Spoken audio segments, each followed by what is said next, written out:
Hello and welcome to Urban Green, where we spotlight South Sound environmental efforts and showcase different ways to get involved in sustainable living practices. I'm your host, Stacey Ellifrit, and today we're coming to you from Point Ruston. This summertime edition of Urban Green is starting off with an urban learning segment, where we take a look at the efforts around preventing pollution on the Thea Foss Waterway.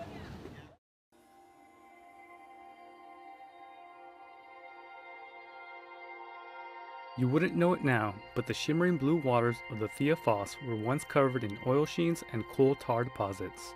In 1981, Commencement Bay joined the list of federal Superfund sites. Once considered one of the most polluted sites in the nation, a massive cleanup took place, and the waterway recently celebrated its 10-year anniversary of clean water. The Environmental Services Department is dedicated to keeping this waterway clean, and monitoring the stormwater requires a number of moving parts. We have 7 locations around the Foss that we monitor. For deploying for the event, we will take out fresh, clean jars, ice, new batteries if we need them, and we will set up the site with that new equipment, download whatever data has been collected since the last time we were there. Ready? We'll double check those and set those, and we'll set a pacing determined by how large the storm event is. A minimum of 0.2 inches of rain has to fall for the team to go out for sampling. Crews are looking for contaminants that are measured by the National Pollutant Discharge Elimination System permits. Obviously, any sort of contaminants, so related to the Superfund cleanup on the Foss Waterway, we want to be sure that we're not recontaminating the Foss. And all kinds of metals, mercury, PAHs, phthalates. Yeah, there's a huge list. And with the NEPTIS sampling, the list grew because everything related to the Foss is a certain set of parameters that we're looking for, but then every 5 years there's a new NEPTIS permit. So they may have you look at new things, or it's changing every 5 years, but so these are also our NEPTIS sites, so we have parameters that are specific to that permit. After a qualifying rain event, the team will then go out and collect those jars, cap them and label them, where it's processed in the Center for Urban Water's Sample and Receiving Lab, and then hand it off for further study. When we first receive a sample, first thing we like to do is check to make sure that all of the paperwork is in order. And our sample custodian will double check, make sure everything is labeled properly, the samples are preserved, they're in the right container. And when everything is in order at that point, the samples then get distributed to various areas in the laboratory for processing. It's a big storm event. We have a lot of samples. The process can take a little while to check in all of the different containers. We could get 50, 60, 70 different containers for an event. Some samples are straightforward and some are more complicated. Depending on the analysis, the sample can go through many different processes. Well, we're looking for a variety of chemicals. Some of them are indicators, broad indicators of water quality. We're looking for a short list of metals: mercury, lead, cadmium, zinc, copper, metals that have been shown to be a concern in the waterway. So a lot of it's with regard to the stormwater, what typically we might find in stormwater. You might find some motor oil, you might find some diesel, benzene associated with gasoline, and various metals, from some wear metals from automobiles, etc. They're typically found in stormwater runoff, and those are the constituents of primary concern that we're looking for. When these results are compiled, they look for a number of things, including trends in contaminants, and if best management practices, such as sweet sweepers, are being effective. A report is then created from these findings. When we get the final report from the lab, we're looking at it to make sure that we're managing our stormwater system effectively and that we don't have any problems that we need to follow up on. The data that we collect is also submitted to the regulatory agencies, both the Environmental Protection Agency and the Department of Ecology, to meet our regulatory reporting requirements. When something is found that shouldn't be there, the inspectors in the environmental compliance section will investigate further. We look at the data to first find whether or not we have like an immediate problem. Like, for example, recently we had some high solids in the line that we needed to send an inspector out to follow up on. Then we also look at it to look at kind of more longer term problems. So we look at not only just the last few points of data, but also in the case of the Foss Waterway, where we're looking at it for 16 years. We're looking at the trends for what the data is showing us, where we might need to follow up and where things are looking good, make sure, again, we're managing our stormwater system effectively. Okay, you good? Sometimes it's an immediate issue, like a construction site that isn't properly managing their stormwater, or someone who's washing something and the bubbles are coming down the line. Other times it may be a longer term issue, and we have inspectors that go out and find where those contaminants are coming from and help that property owner resolve the issue. Residents can do their part too. Remember, only rain goes down the drain.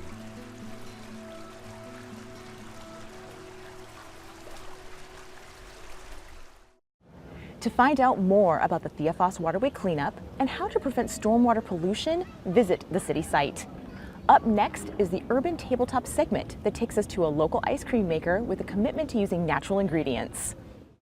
Hi, my name is Teresa Fouquet, and together with my sister Stacy, I am co-owner of Bliss Small Batch Creamery.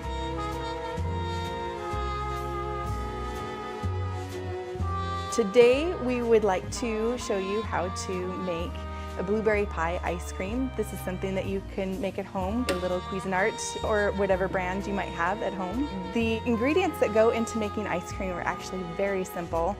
It's ice cream base, which is sugar, cream, and milk.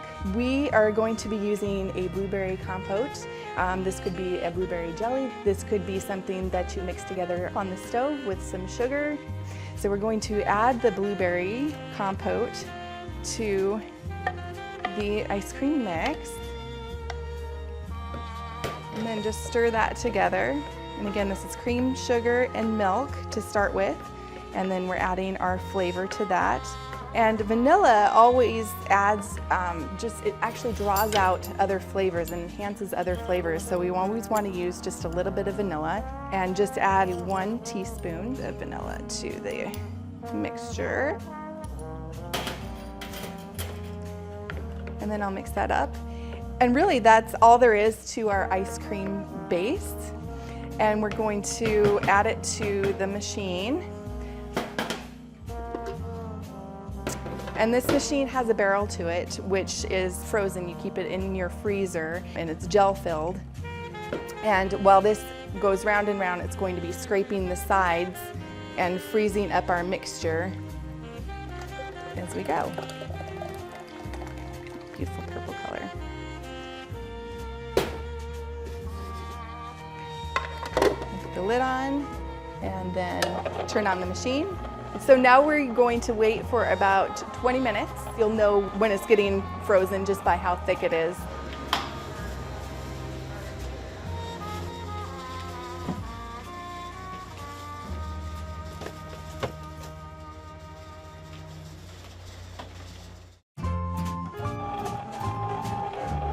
So now it looks like our ice cream mixture is starting to thicken up a little bit. So we can go ahead and add some fresh blueberries. So this will give a little bit of, just a little bit of more dimension to our ice cream. So we'll just sprinkle it in there, and the machine will just draw them into the mixture. We've pre-made the pie crust. I actually just used a pie crust from the grocery store. We're not going to use all of this because we're just making a very small batch, but I did just want to crumble some of this pie crust into our mixture, and again the machine's just going to pull it all in. But just again, just to give a little bit of a dimension and to give it that blueberry pie flavor.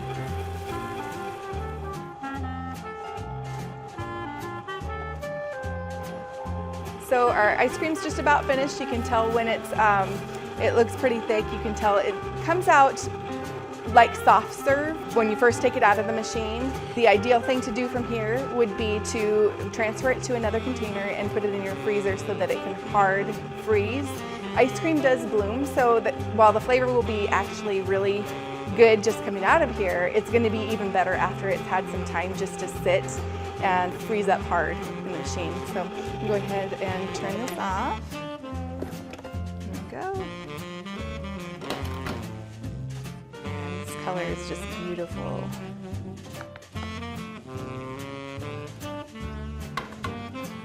There we go. And there's what our ice cream looks like. And like I said, it's just like soft serve, and you just put it in your freezer so it will harden up, and then you can scoop it. My name is Teresa Fouquet from Bliss Small Batch Creamery. Thanks for watching.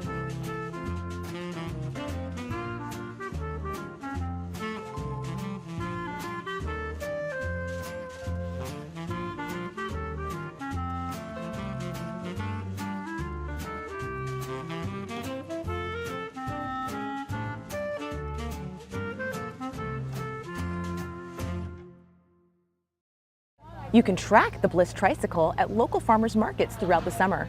Visit their website to find out more.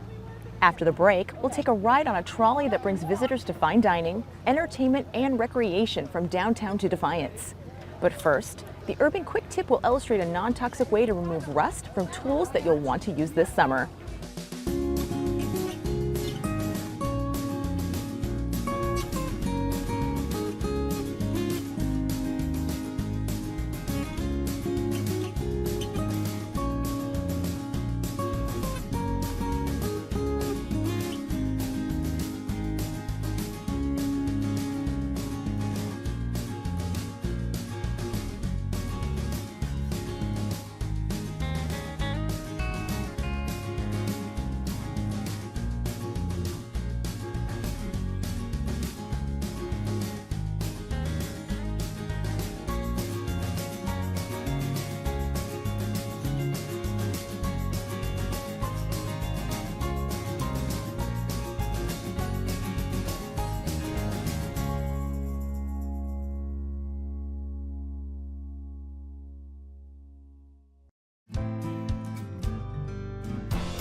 Welcome back.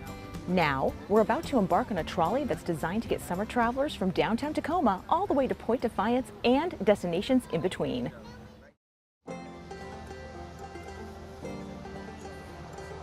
Back again for another year of service is the Downtown to Defiance Trolley, bringing a fun and easy way for visitors and locals to tour scenic destinations. We actually had some folks come to us and say, why not have a trolley in Tacoma?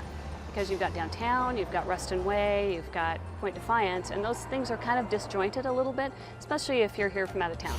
So the point was to really bring all of these great treasures that we have here together in an easy way for people to visit. This pilot program is a partnership between the city, Pierce Transit, Travel Tacoma, Metro Parks, and Point Ruston. Along the route, about 7 pairs of stops connect riders to major locations. 2 stops have been added new this year. We extended the route to go all the way from Tacoma Dome Station. So people can go there and park and just take the trolley all the way out to Point Defiance and all the way back. And we also added a stop in Old Town this year. Orca cards are accepted, and children 5 years and younger can ride for free, making for an inexpensive way to get around. It's $1 to ride for adults or youth. And if people want to kind of hop on and off and go to a restaurant and then go to a park and kind of ride around all day, it's $5 for an all-day pass for an adult or $2.50 for youth. Summer fun is at the ready as this program runs June through the beginning of September. Travelers can even put their bikes right on the front of the trolley for further mobility. The trolley starts about 10 o'clock in the morning from the Tacoma Dome Station, and then it runs back and forth all day, comes about every 30 minutes, and the last run wraps up just before 9:30. It connects to a lot of routes, especially the fact that we're going to Tacoma Dome Station. That's a real multimodal hub, so people can take the train or Sound Transit routes. They can come down from Seattle. But all along the route, there are ways to connect to University Place or Puyallup or Fife or Federal Way. Really, you can get to the trolley from just about anywhere with a local bus. These trolleys are part of Pierce Transit's Clean Machines fleet, running on alternative fuels. A lot of people don't know this, but Pierce Transit was one of the first agencies in the nation to convert our fleet to run on clean compressed natural gas. So we don't have a lot of diesel buses messing up the environment and being loud. I'd say about 80% of our fleet is compressed natural gas. We've got about 15% that runs on hybrid electric. Come along and get a pass to experience shopping, museums, events, dining, and numerous other possibilities for recreation. It's a pilot project for the second year. We really want to see how ridership goes, and community support will be critical for that. Come out and ride. It's a great place to be. To view the Downtown to Defiance trolley schedule and see when you can catch a connection, visit the Pierce Transit site. Coming up next is the Urban How-To. This do-it-yourself segment gives tips on getting started with your own worm bins to make compost to use inside and outside your home.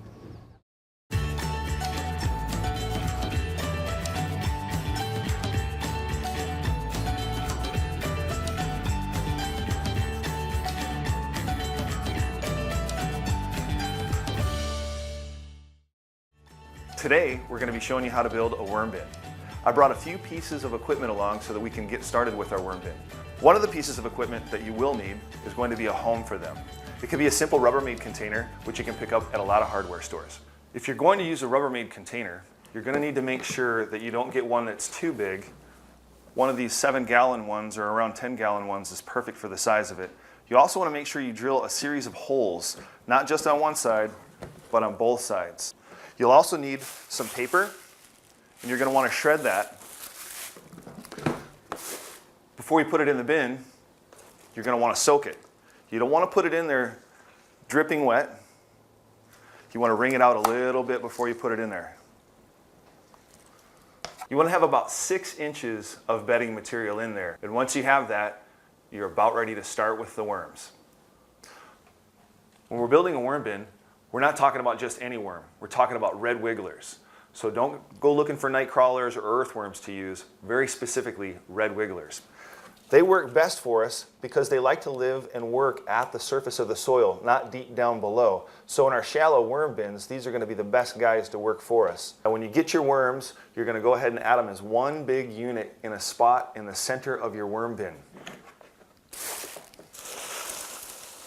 Put them in there and put that bedding over top of them and keep it nice and dark for them. And give them some mist so that they stay nice and moist. Remember, that skin of theirs likes that moisture, but not too much, just a light mist. Once the worms are in there, you're going to give them maybe about 4 days with nothing but the bedding materials in there. And then you're going to go ahead and add food in that very specific spot in your worm bin. And then let the worms go to town. Give them about a week, and then come back and take a look and see what they've eaten and how they're doing. One of the things we want to watch out for is things that should not go into the worm bin. Things like citrus, or meats, or cheeses, or bones are all things that don't need to go in with your worms. They'll begin to spoil and smell bad and make the whole experience unfun for you. And the worms just won't eat that stuff. I'd like to mention eggshells. If you're going to put eggshells in there, make sure you crush them up. Don't leave them whole. The worms won't eat them very well and they'll stay looking like eggshells for a long time. So give them a crush before you put them in there. When your worms are in the bin, you're going to want to use a few simple tools to keep an eye on them and move some things around. You don't want anything sharp or pointy, so I use a lot of old salad spoons or playground toys. I also keep a spray bottle around so that we can mist the worms periodically. The bin will dry out because you're going to drill holes in it for airflow, so you'll need water to keep the worms happy and also, again, to control for some fruit flies. When you're ready to put your food in, you're going to want to put it in a very specific spot in the bin. I recommend picking a corner. Put it in the corner, and then take a little bit of the bedding material and cover it up. That allows the worms to be in dark, and it keeps the fruit flies away. So every couple of days, you're probably going to want to pull that spray bottle out and make sure to give the worms a little misting. Always monitor the moisture level in the worm bin. You don't want it to be too wet. Soggy environments are not healthy for the worms, and they'll actually start to try to climb out of the worm bin. And if it's too dry, then they just go deeper and deeper and deeper, looking for the moist spots in the bin. Now that we've got our worms in here, and we've given them their first feeding, you're going to want to put your worm bin someplace instead of just out in the open around the kitchen table. There are a few places that you can put it, which could be under a cabinet. If you have a basement, you can put it in the basement. A garage works really well. Places to watch out for are anywhere that's outside where it could possibly freeze. They don't like temperatures below 40 degrees. And also, in the summer, anywhere that's going to be in direct sunlight all day, because they don't like it to be much over 80 degrees. So you got to find a spot, if it's going to be outside, that's going to be somewhat protected from freezing and protected from direct sunlight all day long in the summer months. An inside spot can work, but everybody in the house has to agree on that though. Now that you've got your worm bin in its location, you've got your food in there and your worms in there, it's time to start thinking about repeat feedings. They say that worms will eat their weight in food every single day. I've found that worms don't move that fast at all. They probably need several days, maybe 4, maybe 5 days. So if you put your food in specific spots for about a month, feeding them about once a week, 5 to 7 days, that'll give you an idea how fast they eat in those specific spots. And then after that month, you can put it anywhere you want as long as you're keeping it covered with that bedding material. Every once in a while, you're going to want to add some paper to cover up food or to increase the bedding as it begins to shrink down and down and down. So keep a supply of shredded paper material around. Again, it could just be the newspaper that's been sitting out there for a while. Cut it up, soak it, and then add it to your bin as necessary. So it's been about a month. The bedding's all gone, the food's all gone, and it looks like there's a bunch of dirt in there. The dirt, that's called worm castings. That's all the food and bedding that's been digested. And now it's time for you to get that goodness out of there. How do you do that? Well, you're going to have to actually take the whole bucket and on a tarp or an open space, tip it over.